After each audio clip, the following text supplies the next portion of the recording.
কার্শিয়াংয়ের অন্তর্ভুক্ত ফুল আর মেঘেদের গ্রাম, গ্রামের নাম শিটং। ব্যান্ডেল থেকে কলকাতা আগরতলা স্পেশাল ধরে আমরা যাত্রা শুরু করলাম শিটংয়ের উদ্দেশ্যে। আমাদের আগেই গাড়ি বুকিং করা ছিল, শিলিগুড়ি থেকে 2.5-3 ঘন্টা লাগে শিটং পৌঁছাতে। টি ব্রেক নিতে দাঁড়ালাম এক জায়গায়, সেখানে দেখি অনেক পায়রাগুলো আমাদের দেখেই এগিয়ে আসলো খাওয়ার জন্য।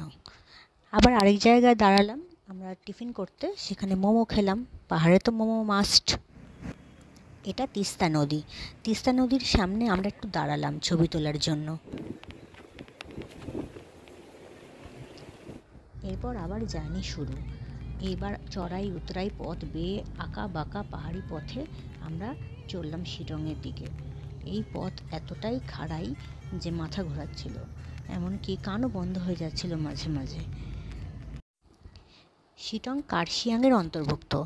আমরা যেখানে যাচ্ছিলাম সেটা শিটং 3 আপার শিটং, মানে তার হাইট প্রায় 5000 ফিট হবে। পুরো মেঘ, ওখানটা ভর্তি মেঘ। लौटने का टाइम कौन सा रास्ते होके जाएंगे? আরে বুঝাও এগোবি না কিন্তু, এক স্টেপ এগোবি না, প্রচণ্ড মাথা ঘুরেছে আমার। ফাইনালি ডেস্টিনেশনে পৌঁছে গেছি। এটা আমাদের হোমস্টে, এর নাম কাঞ্চন ভিউ হোমস্টে। এটা শিটং পাহাড়ের ওপরে অবস্থিত।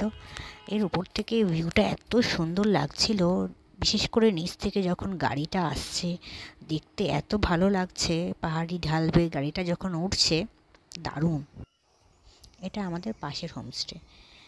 এখানটার সিনিক বিউটি এত সুন্দর যে বসে বসেই সারাটা দিন কেটে যাবে।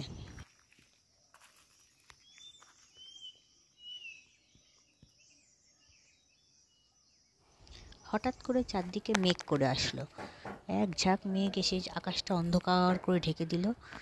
আমরা একটু হাঁটতে বেরোলাম চারপাশটায়।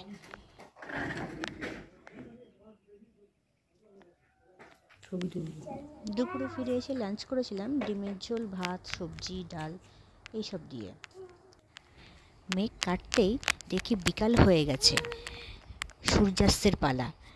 সূর্য যে কখন পাহাড়ের কোলে ঢলে পড়ল, আর সূর্যাস্ত হতেই নেমে আসলো ঘন অন্ধকার।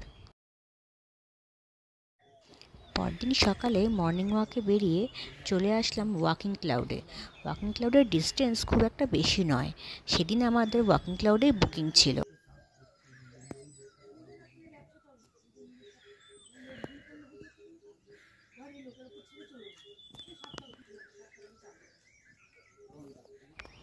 পাহাড়ের ঢালে ঢালে এখানে ভুট্টা চাষ হয় আর হয় চা পাতা। শিটং বিখ্যাত কমলা লেবুর জন্য, কিন্তু আমরা সিজনে আসিনি তাই কমলা লেবু দেখতে পাইনি। এটা আমাদের হোমস্টে ওয়াক ইন ক্লাউড। সত্যিকারে যেন মেঘের জগতে এসে পড়েছি। এখানে পাহাড়ের ধাপে ধাপে চা চাষ হয়েছে। একটা বুদ্ধ মন্দিরও ছিল, কিন্তু সেটা সেদিন বন্ধ ছিল। ওই যে ওর বন্ধু খুঁজে পেয়ে গেছে, আর চিন্তা নেই, সারাদিন এখন ওর সঙ্গে খেলবে। তবে পাহাড়ের ধারে খেলছে তো ভয় তো লেগেই থাকে।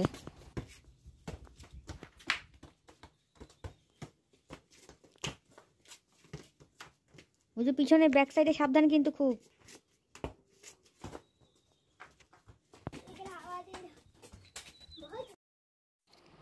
ওই যে উনি এখন চললেন, উনি কুরকুরে খাবেন।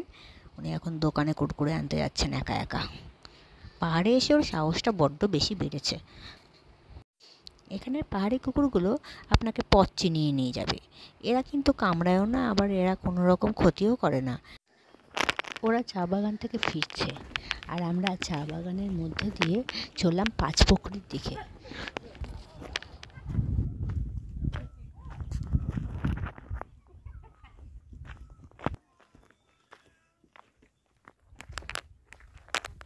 আস্তে দৌড়াবি না, তোরা কোথায় উঠেছিস?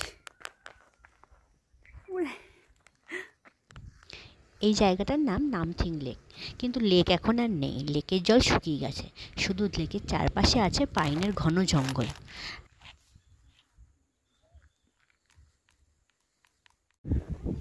এরপর গেলাম অহলধারা ভিউ পয়েন্ট।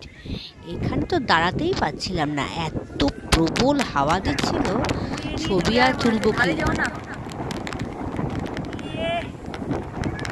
আমার কাছে চলে যাবে। মেঘ না থাকলে এখান থেকে তিস্তা নদীও স্পষ্ট দেখা যেত।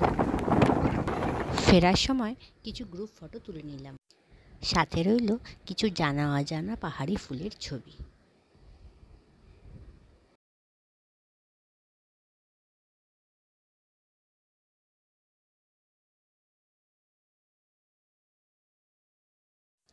ভিডিও শেষে হোমস্টের নাম, ফোন নাম্বার দেওয়া আছে, ইচ্ছে করলে স্ক্রিনশট নিয়ে নিতে পারেন।